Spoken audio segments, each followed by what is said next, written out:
Bismillahirrahmanirrahim. Tiştekî got min diba Kurdê me de. Kurdê got xwe bi va partî û orgut û rêxistinê layık û demokratê komünîst sosyalîst ve xwe digirin.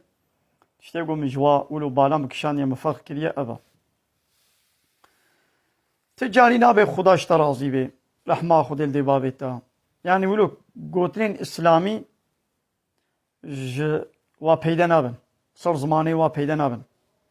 Yani urf û adeteke me Kurda wilo û gava me gotana mesela selamu aleyküm aleyküm selam çawanî başî Xwedê ji te razî bê. Qewet bê ji te re Xwedê ji te razî bê. Tu bi xêr hatî Xweda ji te razî bê. Rehma Xwedê li dê bavê te. Yani her tim wilo İslamiyet ji gotinê wa û bersivê wa û sualê wa dihate fêmî. Lê van nesla niha êgo xwe bi vê partiya Kurda ve goya. Divê ez dava Kurdî dikim.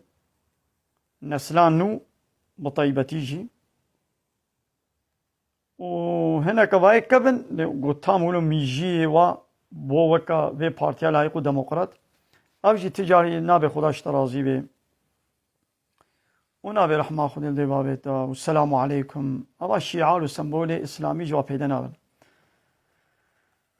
Dîsa hêmeyî kevinê kevin ew dibêjin lê ev ê niha nabêjin. Divê çi divê roj baş, dem baş, divê tu bi xêr hatî nabe Xweda ji te razî bê. Divê sağ bê, her hebî, spas dikim. Ama ve qewet bê ji te re divê spas, her hebî. Yani Xweda ji te razî bê. Peyda nabê. Ji devê wa dernakeve. Esselamu aleyküm ji xwe nabêjin.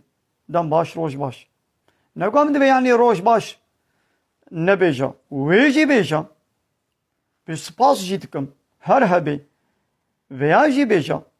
Lê çima qet weqet rojekê ji devê te dernakeve tu bê Xweda ji te razî bê. Esselamu aleyküm. Rehma Xwedê li dê bavê te. Yani çima veya nabêje. Ev jî projeke di dê nîşandan got ev partî van insana ji İslamê dûr dike. Vê çawa di nav Tirkiye de va partiyê komünîstê layıkê demokrat weke CHP Tirk ji İslamê dûr kirin. Ev partiya HDP û PKK jî Kurd ji İslamê dûr kirin. Yani êgo tam wa vegirê dahiya wilo ji İslamê re zehf sar e.